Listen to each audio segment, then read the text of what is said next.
Sarah Mitchell had seen 3 tours in Afghanistan before she ever stepped foot in a classroom. What the teenagers at Jefferson High didn't know was that their quiet chemistry teacher had once dismantled roadside bombs with steady hands and neutralized hostile situations with nothing but her voice and tactical training. They were about to learn that some lessons can't be taught from a textbook. Before we jump back in, tell us where you're tuning in from. And if this story touches you, make sure you're subscribed, because tomorrow I've saved something extra special for you. The first snowfall of November hit Portland, Oregon like a sledgehammer. By 3 p.m., the parking lot of Jefferson High School resembled an ice rink, and the temperature had dropped to a bone-chilling 18 degrees. Sarah Mitchell watched through her classroom window as students slipped and slid their way to their cars. Breath-forming clouds in the frigid air, she had stayed late again, grading lab reports and preparing tomorrow's lesson on molecular structures. The hallways had emptied hours ago, save for the occasional custodian making rounds. Sarah preferred these quiet moments when she could work without interruption, though tonight she was eager to get home to her warm apartment and her cat, Ranger Dot, as she gathered her papers and slipped them into her worn leather satchel. Sarah's mind wandered to her students. Most of them were good kids, curious about the world around them and eager to learn. But there was one group that had been testing her patience lately. 4 seniors who seemed to think high school was their personal playground. Marcus Thompson was their ringleader, a hulking 18-year-old who'd been held back twice and towered over most of his classmates. His father owned 3 car dealerships in the area, and Marcus never let anyone forget it. He wore expensive clothes, drove a brand-new Mustang, and treated the school like his personal kingdom. Behind him followed his 3 loyal subjects: Derek Walsh, a wiry kid with dead eyes who seemed to enjoy other people's pain; Tommy Hernandez, whose family had money but no class; and Brad Kowalski, who was dumb as a rock but built like a linebacker. These 4 had made Sarah's life increasingly difficult over the past month. They disrupted her classes with inappropriate comments, accidentally knocked over lab equipment, and consistently turned in assignments that were either plagiarized or completely nonsensical. When she'd tried to address their behavior, they'd responded with smirks and barely concealed contempt. What they didn't know was that Sarah had dealt with far worse than teenage bullies. During her 8 years in the Army, she'd served as an EOD specialist, explosive ordnance disposal.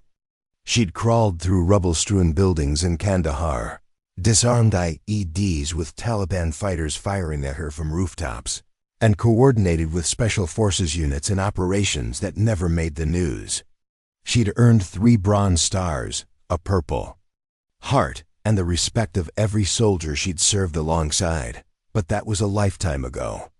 Now she was just a chemistry teacher trying to make a difference in kids' lives, even if some of those kids seemed determined to make her job impossible. As Sarah locked her classroom door and headed toward the parking lot, she heard voices echoing from the gymnasium. Loud, boisterous laughter that made her stomach tighten. She recognized those voices, Marcus and his crew. They were supposed to be long gone by now, but here they were, clearly up to something. Sarah quickened her pace, her boots clicking against the polished hallway floor. She'd parked her 10-year-old Honda Civic near the back of the lot, away from the main entrance.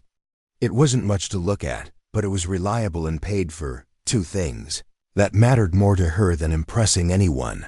The cold hit her like a physical blow as she pushed through the rear exit. The parking lot was nearly empty now, just a few cars scattered across the icy asphalt. Her breath formed white clouds as she walked, the frozen air burning her lungs. She pulled her coat tighter and fumbled in her purse for her keys. That's when she heard footsteps behind her. Multiple sets of footsteps, moving with purpose. Well. Look what we have here. Sarah's hand froze on her purse. She didn't need to turn around to know who it was.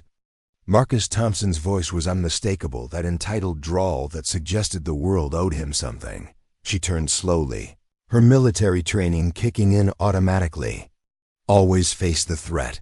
Never show fear. Assess the situation. 4. Targets, all larger than her, approaching in a loose formation. Marcus in the center, the others flanking him. They'd planned this. "Boys," she said evenly, her voice carrying across the empty lot, "shouldn't you be heading home? The roads are getting dangerous." Marcus stepped closer, his expensive sneakers crunching on the thin layer of snow.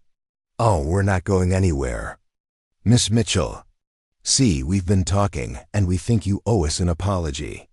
"An apology for what?" Derek Walsh snickered. "For being such a biant in class, for failing us on assignments, for thinking you're better than us." Tommy Hernandez nodded eagerly. "Yeah, you think you're so smart with your fancy college degree. And your attitude. But you're just a sad old woman who couldn't cut it in the real world." Sarah felt her jaw tighten, but she kept her voice steady. "I'm going to give you one chance to walk away. Go home, think about what you're doing, and we can pretend this never happened." Brad Kowalski, who rarely spoke but was always ready for a fight, cracked his knuckles. "Or what? You'll give us detention?" Marcus laughed. "Here's what's going to happen. Teach. You're going to get down on your knees in this parking lot and apologize for being such a pain in our asses. Then you're going to promise to pass us all with A's for the rest of the year. And if you don single quotes T ... quotes, he shrugged. Well, let's just say it's going to be a long, cold walk home for you." That's when Sarah noticed Derek holding something in his hand. Something small and metallic that caught the light from the parking lot lamps. Her car keys. "Looking for these?" Derek dangled them just out of reach, grinning like a shark. Tommy's pretty good at picking pockets. Military training, you could say. His dad taught him. Sarah's mind raced. They'd somehow gotten close enough to lift her keys without her noticing. These weren't just random bullies acting on impulse. They'd planned this, coordinated it, executed it with precision. Which meant they were more dangerous than she'd initially assessed. "Give me my keys," she said, taking a step forward. Marcus stepped between them. "Not until you apologize, and I mean a real apology.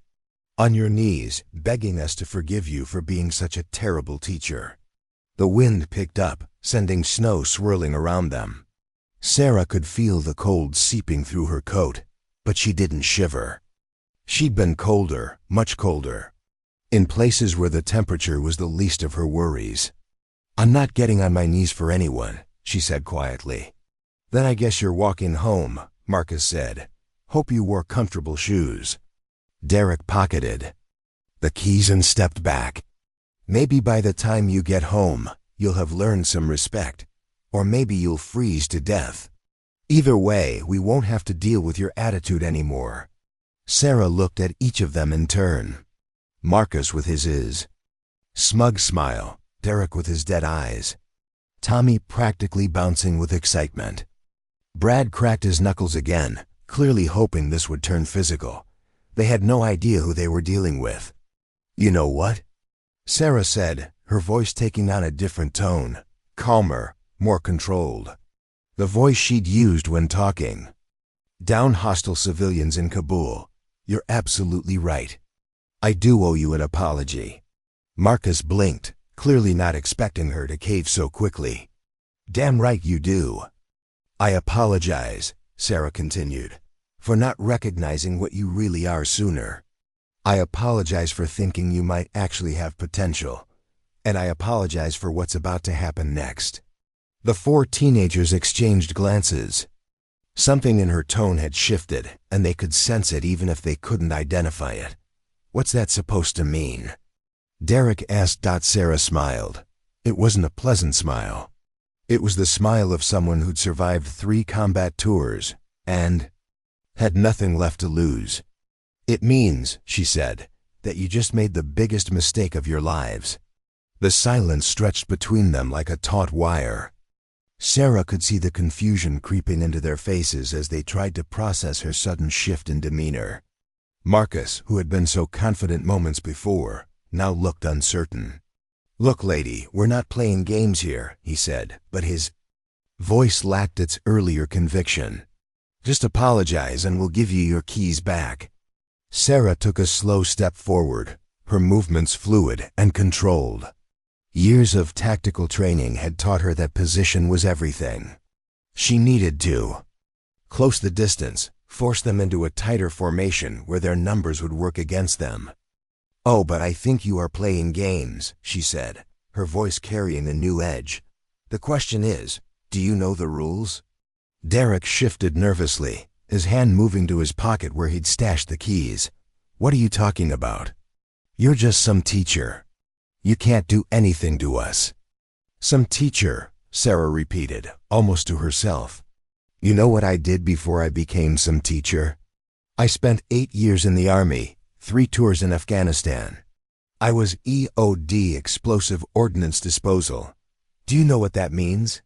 Tommy's cocky grin faltered. "So what? You fixed cars or something?" Sarah laughed, but there was no humor in it. "I disarmed bombs, Tommy. IEDs that could turn a Humvee into scrap metal.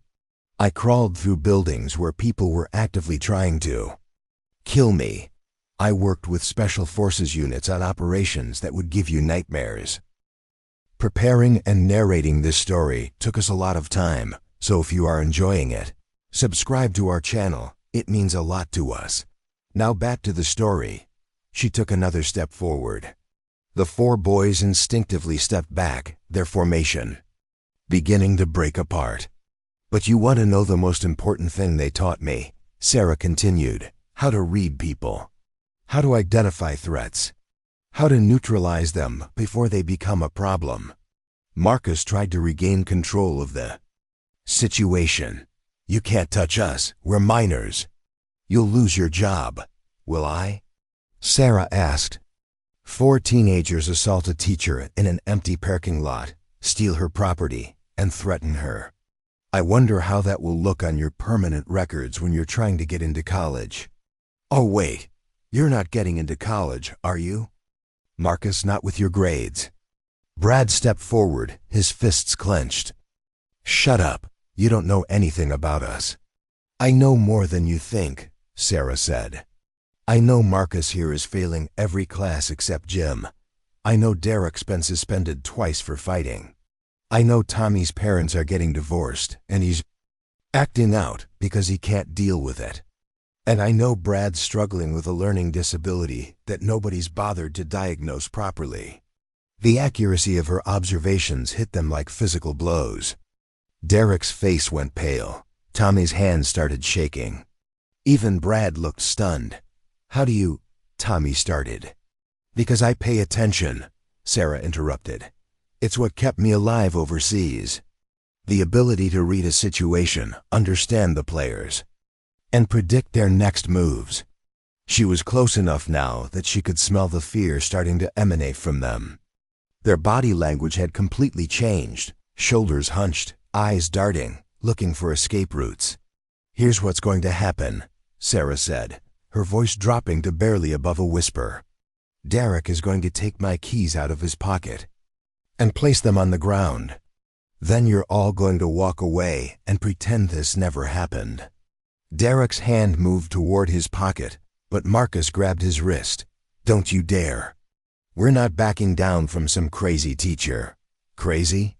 Sarah smiled again, and this time it was genuinely terrifying. "Marcus, you have no idea what crazy looks like. In Kandahar, I once had to defuse a bomb while insurgents were shooting at me from 3 different directions. My hands were so steady that I could thread a needle in the middle of a firefight. What do you think a few scared teenagers are going to do to rattle me?" She reached into her jacket pocket and pulled out her phone. "I'm going to count to 10. If my keys aren't on the ground by the time I reach 0, I'm calling the police. And not just about the theft. I'm also calling about the marijuana I can smell on Tommy's clothes and the flask of whiskey in Brad's backpack." Tommy's eyes went wide. "How did you—" "10, Sarah said. Starting her countdown. Marcus looked around desperately. His carefully planned intimidation was falling apart. You're bluffing. You can't prove anything. 9. Derek's resolve was cracking. He kept glancing between Marcus and Sarah, clearly wanting to end this before it got worse. 8. Brad started backing away.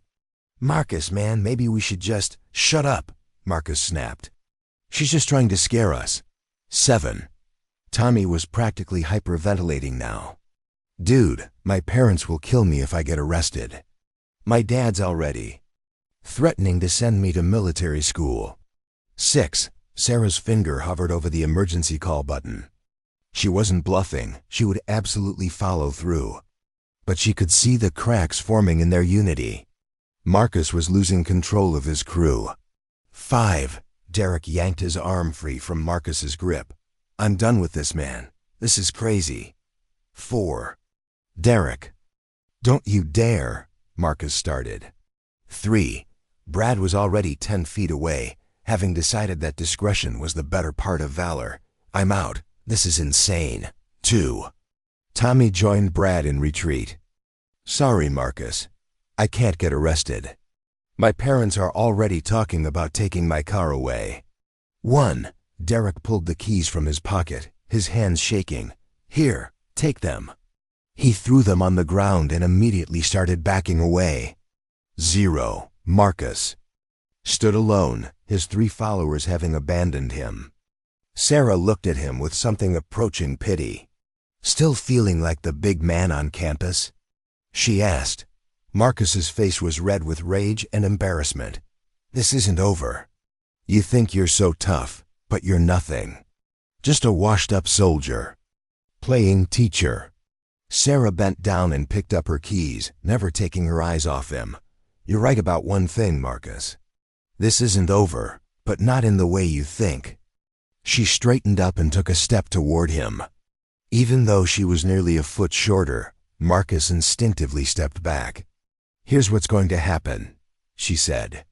You're going to walk home tonight and think about what just occurred.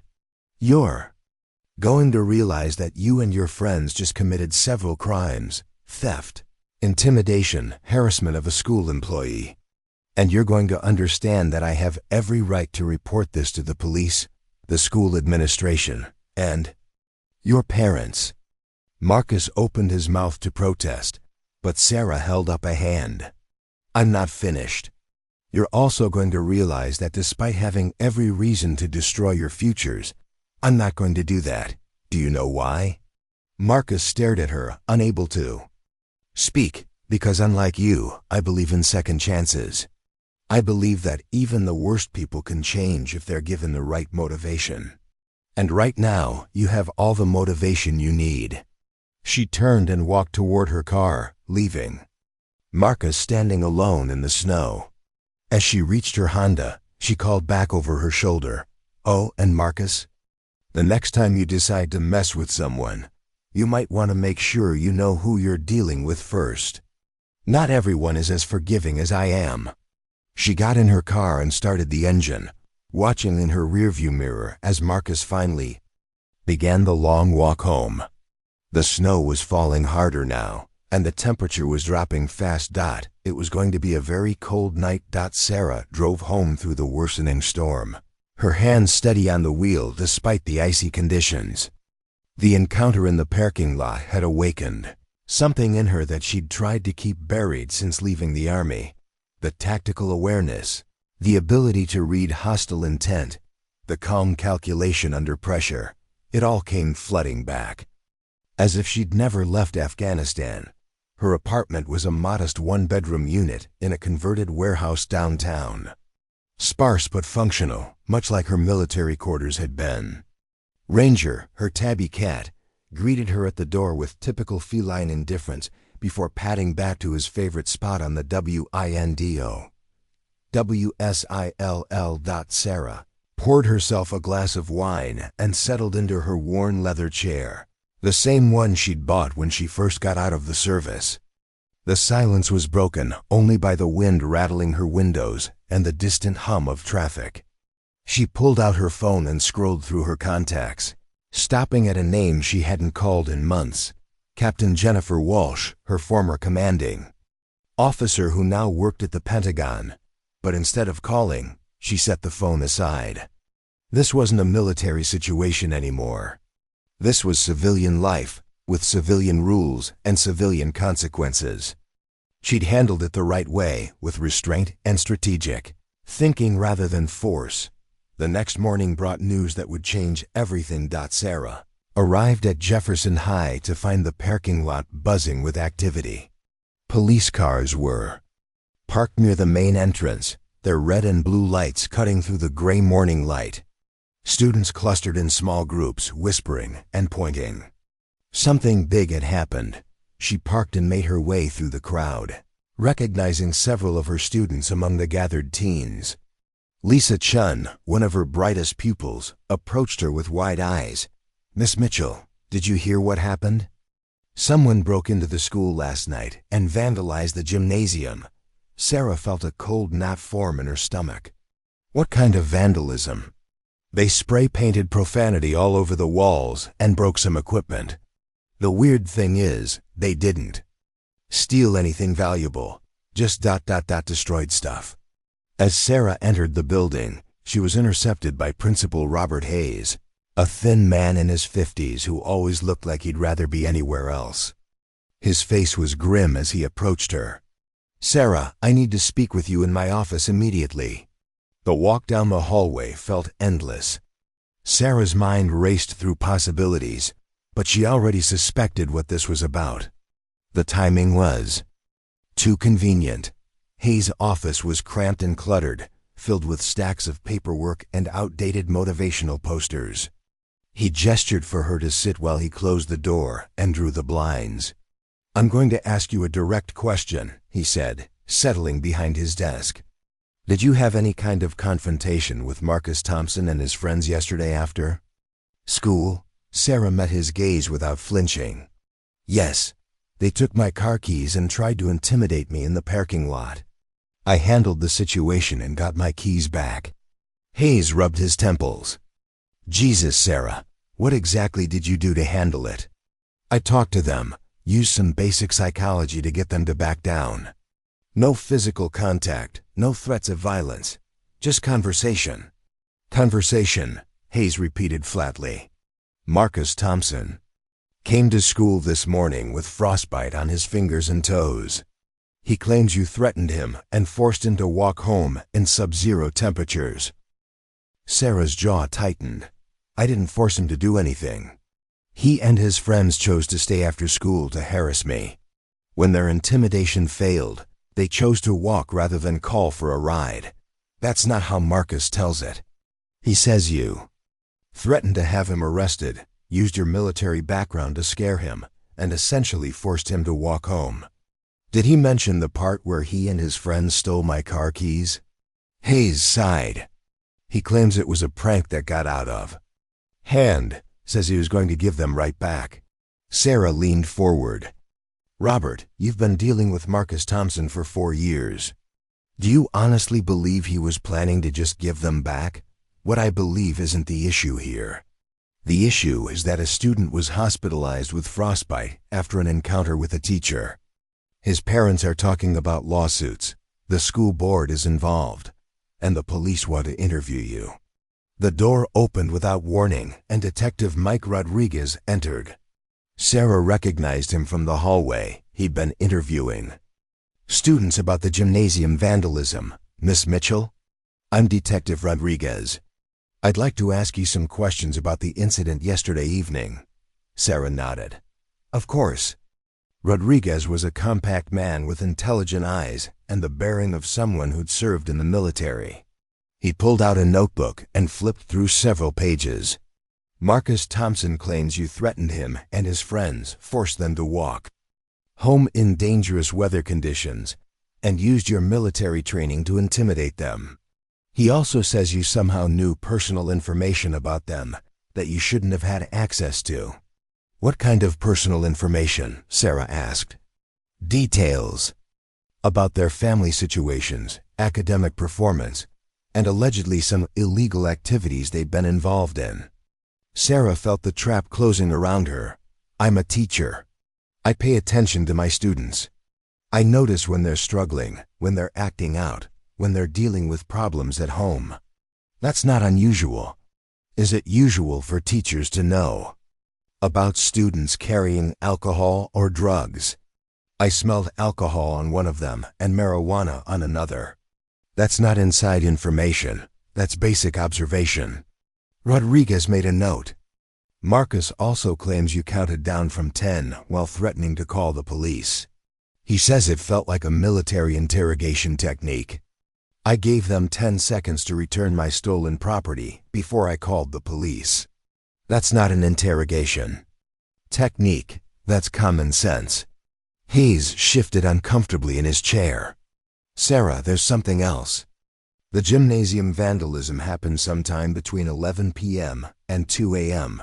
The security cameras were disabled, but we found evidence that suggests it was done by someone with knowledge of the school's layout and security systems. Sarah felt her blood run cold. Are you suggesting I had something to do with that? I'm suggesting, Rodriguez said, that the timing is suspicious. You have a confrontation with 4 students. That same night, the school is vandalized in what appears to be a targeted attack. And conveniently, the cameras that would have recorded the incident yesterday afternoon were also mysteriously malfunctioning. That's ridiculous. Why would I vandalize my own workplace? Maybe to cover up evidence of what really happened in that parking lot, Rodriguez suggested. Maybe to create a distraction from your confrontation with those students. Sarah realized she was being set up. Someone had vandalized the school and disabled the security cameras, knowing it would cast suspicion on her. But who and why? The answer came to her like a lightning bolt. Detective Rodriguez, I think you need to take a closer look at Marcus Thompson's story. And I think you need to check his alibi for last night. Rodriguez raised an eyebrow. Why would I do that? Because, Sarah said, her military training kicking in as she began to see the bigger picture. I think you're looking at this all wrong. This isn't about revenge against me. This is about Marcus trying to cover up something much bigger. She stood up, her mind racing through the implications. And if I'm right, those 4 boys are in a lot more trouble than anyone realizes. Hayes and Rodriguez exchanged glances. What are you talking about? Hayes asked. Sarah looked at them both, her expression grim. I think Marcus Thompson and his friends have been using the school for something illegal. And I think last night's vandalism was designed to destroy evidence of whatever they've been doing. The room fell silent as the implications sank in. Sarah had gone from being a suspect to potentially uncovering a much larger conspiracy. I need to make some calls, Rodriguez said, suddenly looking very interested. Miss Mitchell, don't leave town. We're going to need to talk more. As the detective left, Sarah realized that her confrontation with 4 bullies had just become something much more dangerous and complex than she'd ever imagined. The afternoon brought an unexpected visitor to Sarah's classroom. Detective Rodriguez stood in the doorway, his expression unreadable as students filed out after the final bell. He waited until the last teenager had left before stepping inside and closing the door behind him. Miss Mitchell, we need to talk. Your theory about Marcus Thompson? You might be onto something. Sarah set down her stack of papers and gave him her full attention. What did you find? Rodriguez pulled out his phone and showed her a series of photographs. We executed a search warrant on Marcus's locker this morning. Found these hidden behind his textbooks. The photos showed small plastic bags containing white powder, rolls of cash, and what appeared to be a detailed list of names and numbers. Sarah's stomach dropped as she recognized several of the names. They were students at Jefferson High. Drug dealing, she said quietly. That's what it looks like. But it gets worse. Rodriguez swiped to the next photo. We also found this. It was a blueprint of the school's layout with specific rooms marked in red ink. The gymnasium was circled multiple times, and there were notes scrawled in the margins about security camera locations and blind spots. They weren't just dealing drugs, Sarah realized. They were using the school as their base of operations. Exactly. And when you confronted them yesterday, they knew their operation was at risk. Marcus couldn't be sure what you'd seen or heard, so they decided to destroy any evidence that might be in the gymnasium. Sarah studied the blueprint more closely. This shows the storage room behind the gymnasium. That's where they were keeping everything, wasn't it? We found residue of various substances, scales for weighing drugs, and evidence of significant cash transactions. They'd been running this operation for months, possibly over a year. The pieces were falling into place. So when I humiliated Marcus in the parking lot, he realized I was more observant than he'd given me credit for. He couldn't risk me discovering their drug operation. But here's the thing, Rodriguez continued. The vandalism was sloppy. They were in a panic, trying to destroy evidence quickly. We found fingerprints, DNA evidence, and security footage from neighboring businesses that shows them entering and leaving the school. Sarah felt a grim satisfaction. Their arrogance finally caught up with them. There's more. We arrested Derek Walsh 2 hours ago. He rolled on the whole operation within 10 minutes of being in the interrogation room. Turns out he's been wanting out for weeks but was too scared of Marcus to leave. Rodriguez pulled out his notebook and flipped through several pages. According to Derek, Marcus had been threatening other students, forcing them to either buy drugs or help with distribution. Tommy Hernandez's job was to recruit new customers from his father's country club. Brad Kowalski provided muscle when people didn't pay their debts. What about the other students on that list? Sarah asked. We're working on that. Some were customers. Others were being coerced into helping. A few were completely innocent. Their names were on there because Marcus was planning to target them next.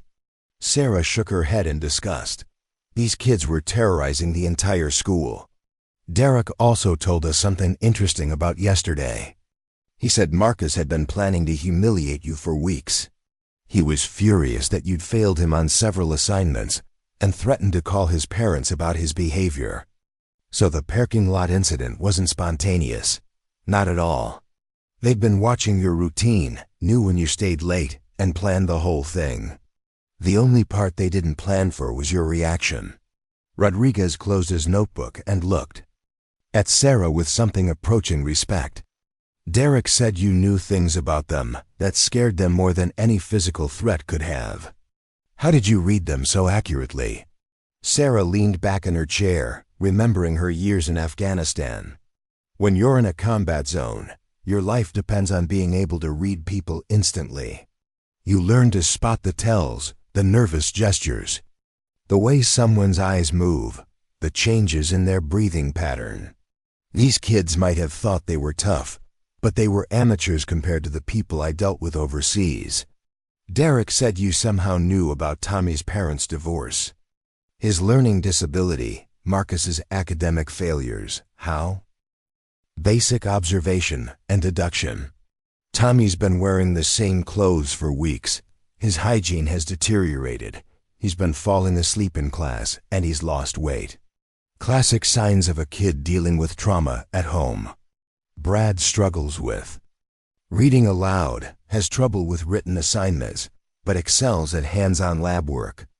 Textbook learning disability that nobody's addressed. Marcus drives an expensive car, but can't afford to buy lunch. His parents give him money for status symbols, but not daily necessities. It suggests a family that's all about appearances. Rodriguez shook his head. You should have been a detective.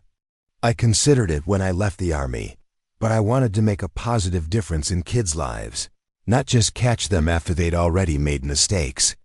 Well, you're going to get your chance with the victims of this drug operation.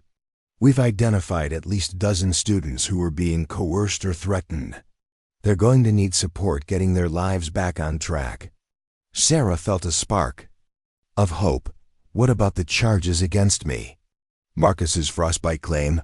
Rodriguez's expression darkened. That's another lie that's falling apart. We checked the weather reports and Marcus's phone GPS. He didn't walk straight home like he claimed. He made several stops. including one at a 24-hour convenience store where he bought cigarettes and energy drinks. The store's security footage shows him laughing and joking with his friends. No signs of distress or injury. So he got the frostbite. Some other way? We think he deliberately exposed himself to the cold to support his victim story. Maybe stuck his hands in a freezer or held ice cubes. The injury pattern isn't consistent with prolonged exposure to outdoor temperatures. Sarah felt a wave of relief mixed with anger. He was willing to injure himself just to try to get me fired. Marcus Thompson is a sociopath, Miss Mitchell. He's been manipulating and controlling people for years. The drug operation was just the latest escalation of his behavior. Rodriguez stood up and headed for the door. We'll need you to testify when this goes to trial, but the charges against you are being dropped. In fact, the school board wants to meet with you tomorrow. They're talking about commending you for uncovering this operation. After Rodriguez left, Sarah sat alone in her classroom, processing everything that had happened. 2 days ago, she'd been a quiet chemistry teacher just trying to do her job. Now she was the key witness in a major drug bust that would probably make the local news. Her phone buzzed with a text message from an unknown number. This isn't over. You have no idea what you've started. Watch your back. Sarah stared at the message for a long moment, then deleted it. She'd received far worse threats in Afghanistan from people who actually had the means to carry them out. Some angry teenager hiding behind a burner phone didn't scare her, but as she locked her classroom and headed for the parking lot, she couldn't shake the feeling that Marcus Thompson's arrest was just the beginning. Operations like this didn't exist in a vacuum. There were suppliers, adult enablers, and potentially other schools involved. Her military instincts told her that the real enemy was still out there, and they weren't going to be as easy to defeat. As for arrogant teenagers, the war was far from over. The meeting with the school board was scheduled for 8 a.m. sharp, but Sarah arrived 30 minutes early. She'd learned in the Army that punctuality was a form of respect, and she wanted to make a good impression. The administrative building was eerily quiet in the pre-dawn hours, with only a few maintenance workers and early arriving staff moving.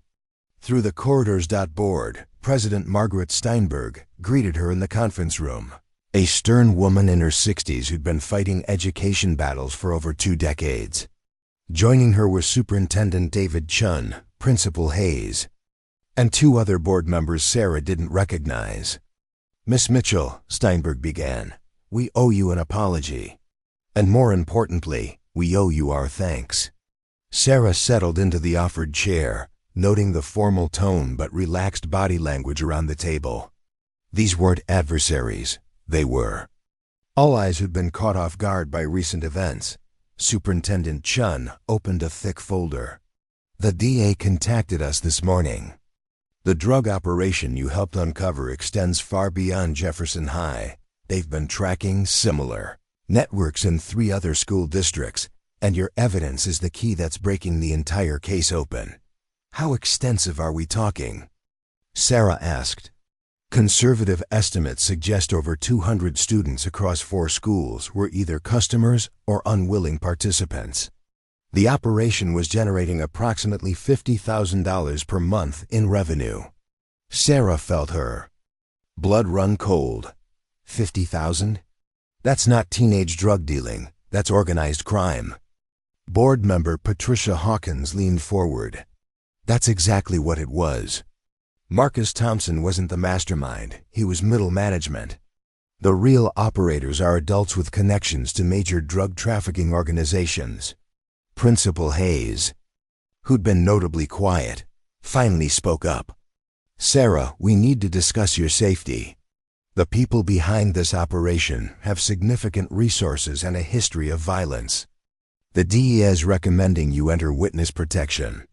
Absolutely not, Sarah said without hesitation. I'm not running from drug dealers any more than I ran from Taliban fighters. These kids need their school back, and I intend to help them. Get it? Steinberg studied her carefully. The D agent I spoke with said you have an impressive military record. 3 Bronze Stars and a Purple Heart in 8 years of service. But this is different. These aren't enemy combatants following rules of engagement. These are criminals who target families. Sarah's jaw tightened, which is exactly why they need to be stopped. In Afghanistan, I knew the mission. Here, the mission is protecting these students and making sure they have a safe place to learn. Superintendent Shun pulled out another document. There's something else. The investigation revealed that several faculty members may have been compromised. We're conducting internal reviews, but we need someone we can trust to help identify potential security breaches. You want me to investigate my own colleagues? We want you to do what you did with Marcus Thompson. Observe, analyze, and report anything suspicious. Your military training gives you a perspective none of us have. Sarah considered this carefully. What kind of authority would I have? We're creating a new position, Steinberg announced. Director of Student Safety and Security. It would come with administrative privileges, access to personnel files, and the authority to coordinate with law enforcement agencies. Essentially, you'd be our internal intelligence officer, Hayes added. The job pays $65,000 annually, $15,000 more than your current teaching salary. The offer was tempting, but Sarah had reservations. What about my chemistry classes? Those kids are preparing for AP exams. We'll find substitute coverage for the rest of the semester, Chun assured her. Your students will be taken care of. Before Sarah could respond, her phone buzzed with an urgent text from Detective Rodriguez. Emergency at school. Multiple arrests. In progress. Need you here now. She stood up abruptly. I need to get to school immediately. There's been a development. The board members exchanged concerned glances as Sarah headed for the door. We'll continue this discussion later, Steinberg called after her. The drive to Jefferson High took 8 minutes through morning traffic, but it felt like an eternity. Sarah's mind raced through possibilities. Had the adult operators made their move? Were students in danger? Has someone been hurt? The school parking lot looked like a federal crime scene.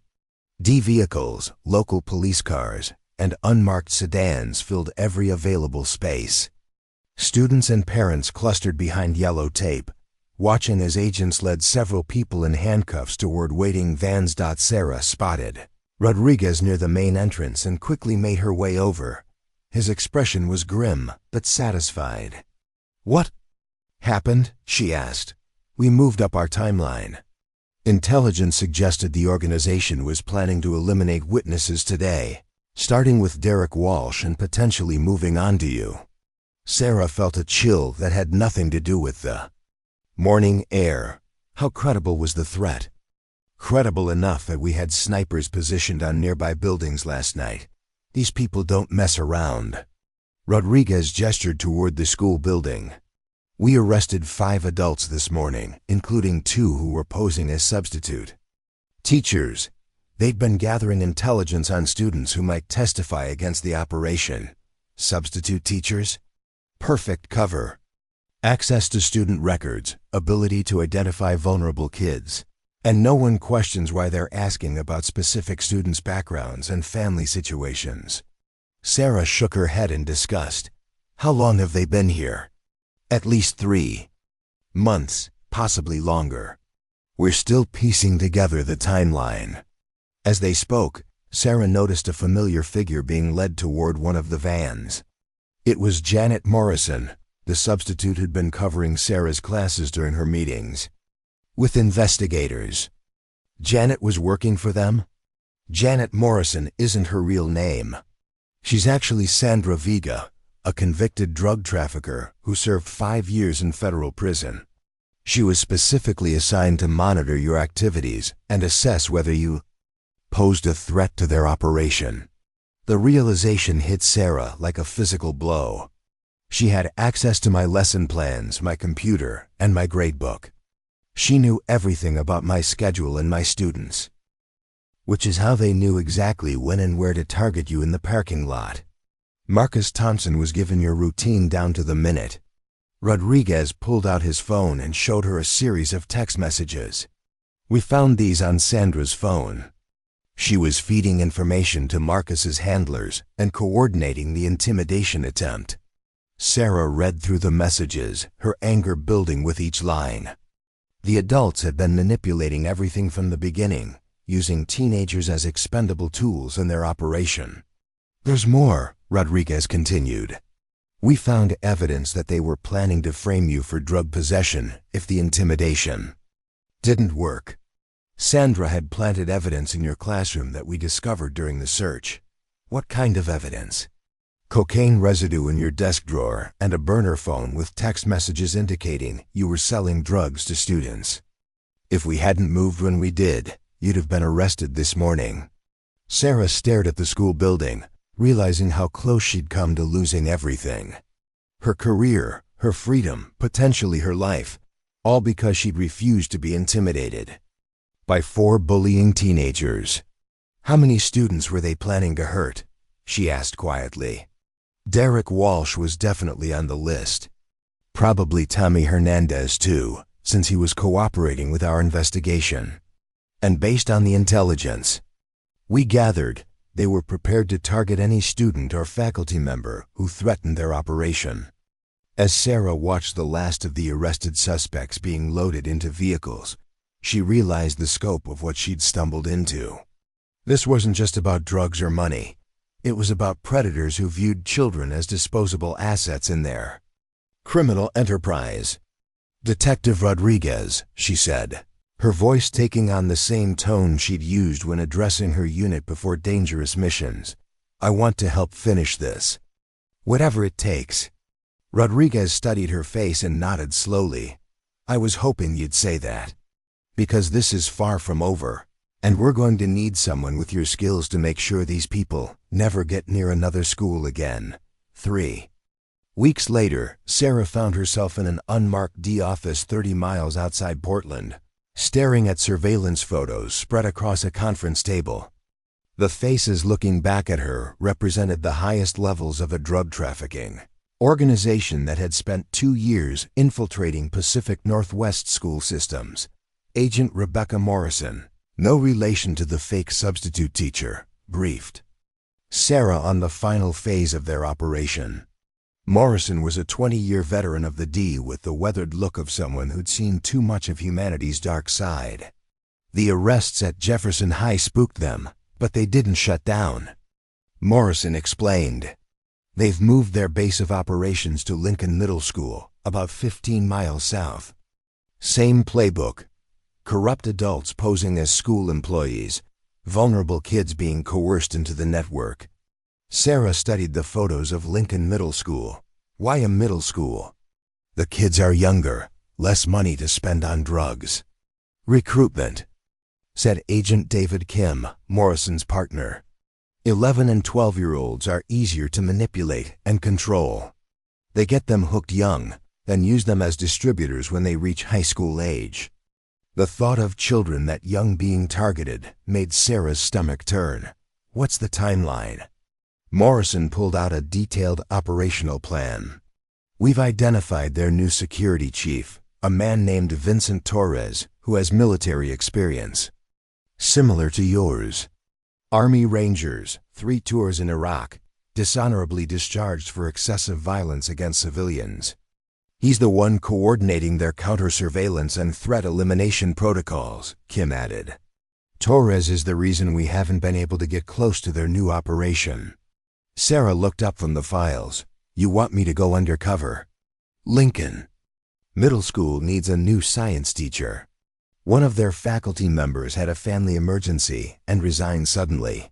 We've arranged for you to be the replacement. How does a chemistry teacher position help infiltrate a drug operation? Morrison smiled grimly. Because Torres specifically requested someone with your background. He wants to recruit you. The pieces clicked into place. He thinks I'm dirty. The fake evidence Sandra planted, my confrontation with the students, from the outside, it looks like I might be corruptible. Exactly, Torres believes you're a disgraced military veteran who's bitter about your treatment by the school system. He thinks you'll be motivated by money and revenge. Kim pulled out another folder. We've created a false narrative. After the Jefferson High incident, you were quietly forced to resign. You're having financial problems, struggling to find work, and harboring resentment against the education system that betrayed you. Sarah considered the implications. How deep does this cover go? Deep enough to fool a paranoid ex-ranger with trust issues. Your apartment lease was terminated, you're staying in a cheap motel, and your bank account shows you're 3 months behind on bills. We've even planted evidence of you applying for jobs at private security firms. What about my real background? Check. If Torres investigates me, he'll find my actual military record. Morrison's expression grew serious. That's where this gets complicated. We've had to partially compromise your real identity. Your military records now show a different story. You were disciplined multiple times for insubordination, struggled with alcohol abuse, and were passed over for promotions. Sarah felt a surge of anger. You're destroying my reputation to sell this cover story. The changes are reversible, Kim assured her quickly. Once the operation concludes, your real records will be restored. But right now, we need Torres to see you as a potential asset, not a threat. And if something goes wrong? If my real identity gets exposed, Morrison didn't sugarcoat it. Torres killed a federal informant in Phoenix 6 months ago. Made it look like a drug overdose. If he discovers you're working with us, you won't live long enough to regret it. Sarah studied the operational plan, her military training automatically analyzing risks and contingencies. What's my extraction protocol? Code word Ranger sends immediate backup. But Sarah, if you use it, the entire operation is blown. We get one chance at this organization, and if they scatter, hundreds of kids across multiple states remain at risk. The weight of responsibility settled on her shoulders like a familiar burden. She'd felt this before, the knowledge that lives hung in the balance of her decisions. When do I start? Monday morning. Lincoln Middle School, 7th grade science. Your cover identity is Sarah Williams, same first name to avoid confusion under stress. Kim handed her a new driver's license and teaching certificate. Your background is solid but tragic. Parents died in a car accident. Military service was your escape from grief. And you turned to teaching when civilian life became too difficult. Torres will approach you within the first week, Morrison continued. He's been monitoring new hires at schools throughout the region. A struggling veteran teacher with financial problems and a grudge against the system fits his recruitment profile perfectly. Sarah memorized the details of her new identity, a skill she perfected during intelligence briefings in Afghanistan. What about weapons? If this goes sideways, I'll need more than harsh language to protect myself. You'll be wired with audio surveillance, but no weapons. Too risky if Torres decides to search you. However, we'll have a tactical team positioned within 2 minutes of the school at all times. 2 minutes is an eternity in a firefight. Morrison nodded grimly. Which is why you need to be smarter than them, not tougher. Use your training to read situations and avoid confrontation until backup arrives. As Sarah prepared to leave the briefing, Agent Kim handed her one final document. Student roster for your classes. Memorize the names. Some of these kids may already be involved with Torres's operation. Sarah scanned the list, noting the ages and brief background information provided. These were children, some barely teenagers, and they were counting on her to protect them from predators they didn't even know existed. Agent Morrison, Sarah said, I need to know something. After we take down Torres and his organization, what happens to the kids who were recruited? The ones who are already trapped in this system. Morrison's expression softened slightly. We have counselors and social workers standing by. Victim services will provide support for every child we identify. But honestly, some of them may never fully recover from what these people did to them.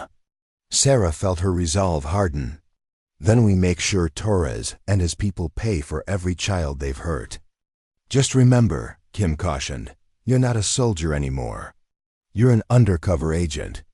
The rules are different, and the stakes are higher. As Sarah left the D office and drove toward her temporary motel room, she thought about the 4 teenagers who had tried to intimidate her in a snowy parking lot just weeks ago. Marcus, Derek, Tommy, and Brad had thought they were powerful, but they'd been nothing more than pawns in a game played by adults who viewed children as expendable resources. Now she was going deeper into that world, surrounded by even more dangerous players. But this time, she wasn't just protecting herself. She was protecting an entire school full of innocent kids who had no idea. Their lives were in danger. The mission was clear: infiltrate, gather intelligence, and help bring down an organization that preyed on children. It was the most important assignment of her life, military or civilian. And failure wasn't an option. Sarah's first day at Lincoln Middle School felt like stepping into enemy territory. The building was newer than Jefferson High, with bright hallways and cheerful murals that couldn't quite mask the underlying tension. She sensed from the moment she walked through the doors. Vincent Torres introduced himself during lunch break, just as the D had predicted. He was shorter than Sarah had expected, but powerfully built, with the kind of controlled movements that marked him as genuinely dangerous. His smile never reached his eyes. Sarah Williams, right? The new science teacher? His handshake was firm, but not aggressive, a calculated display of strength without intimidation. That's right. And you are? Vincent Torres, head of security. I like to personally welcome all new faculty members. Make sure they understand our ... unique environment. Here. Sarah matched his casual tone while mentally cataloging details. Slight bulge under his left arm, shoulder holster. Calloused knuckles suggesting regular combat training. Wedding ring worn on the right hand instead of left, possibly indicating military service in a foreign country. Unique how? She asked. Lincoln serves a challenging demographic. Kids from broken homes, gang influences, drug problems in the community. We've had to implement some unconventional security measures to keep everyone safe.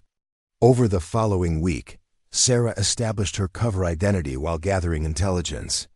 She played the part of a struggling veteran perfectly, arriving late. Some mornings, occasionally smelling of alcohol, and making bitter comments about the education system during faculty meetings. Torres began testing her boundaries on Friday afternoon, staying after her last class to help her clean lab equipment. You know, Sarah, I've been watching you this week. You remind me of myself when I first got out of the service. Bitter, broke, and tired of being treated like garbage by people who've never served their country. Sarah set down a beaker and looked at him directly. The military was the best years of my life. Everything since has been disappointing. What if I told you there was a way to make real money? Enough to get out of that hotel you're staying in and start over somewhere better? I'd say that depends on what kind of work you're talking about. Torres studied her face carefully. The kind that requires discretion and a certain flexibility regarding regulations. Sarah let silence hang between them for several seconds, as if weighing her options. I'm listening. Not here. Too many ears. Meet me at Murphy's Bar on 5th Street tomorrow night, 9 o'clock. Come alone, and don't mention this conversation to anyone. That evening, Sarah met with Agent Morrison in a parking garage downtown. The D had been monitoring Torres through long-range surveillance, and they'd confirmed her assessment. He was planning to recruit her. He's moving faster than we expected, Morrison said. Intelligence suggests they're preparing to expand operations again, possibly to high schools in Seattle. What's my play tomorrow night? Act interested but cautious. Make him work to convince you. The more desperate he seems, the more likely he is to reveal operational details. And if he wants me to prove my loyalty by doing something illegal? Morrison's expression was grim. Do whatever you have to do to maintain cover, short of actually harming a child. We'll clean up any legal complications afterward. Murphy's Bar was a dive establishment in the industrial district, the kind of place where nobody asked questions about cash transactions or unusual conversations. Torres was already waiting in a corner booth when Sarah arrived, nursing a beer and watching the door. Punctual. I like that as a potential business partner. Sarah slid into the booth across from him. Business partner in what, exactly? Torres leaned forward, his voice dropping to barely above a whisper. What do you know about supply chain management? Enough to know that's not what you're really talking about. Smart woman. You're right, I'm talking about a different kind of supply chain. One that serves a very specific market with very specific needs. Sarah maintained eye contact while her mind raced. He was being deliberately vague, testing whether she'd ask the right questions or say something that revealed she was wearing a wire. And this market pays well? Better than teaching 7th grade science, I guarantee you. But it requires people with particular skills. Military training, ability to handle pressure, and most importantly, absolute loyalty to the organization. Torres pulled out his phone and showed her a photo of a luxury apartment. This is where one of our senior associates lives. Ocean view, imported furnishings, 6-figure annual income. All for helping facilitate transactions between suppliers and customers. What kind of transactions? The kind that certain people desperately want and other people are willing to provide, regardless of legal technicalities. Sarah pretended to consider this. How do I know you're not some kind of cop running a sting operation? Torres laughed genuinely for the first time. Because cops don't do this. He rolled up his sleeve, revealing a tattoo that Sarah recognized from her military briefings, the symbol of a private military contractor that had been linked to war crimes in Iraq. You were Blackwater, she said, among other things. After my discharge, I learned that the skills the Army taught me were very valuable in the private sector. Now I help coordinate security for business operations that require ... discretion. Sarah leaned back, feigning impressed surprise. And you think I have the skills you need? I think you're tired of being treated like garbage by a system that doesn't appreciate your service. I think you're smart enough to recognize opportunity when it presents itself. And I think you're desperate enough to take some risks for the right reward. Before Sarah could respond, Torres's phone buzzed with an urgent message. His demeanor changed instantly, the casual recruiting facade dropping away to reveal something much more dangerous. We need to leave. Now, what's wrong? Police raid at one of our locations.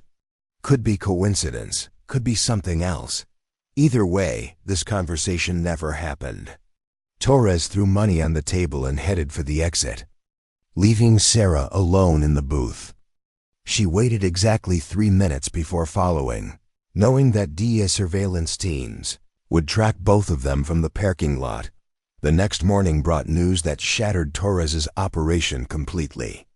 Agent Morrison called Sarah at 6 a.m. with an update that changed everything.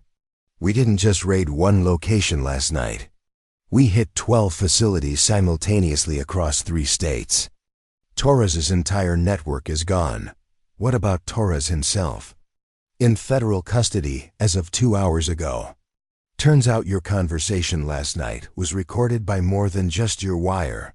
He'd been under FBI surveillance for 6 months as part of a larger investigation into military contractor corruption. Sarah felt a mixture of relief and anticlimax. So it's over? The criminal organization is finished. But Sarah, what you started in that parking lot at Jefferson High has had consequences nobody could have predicted.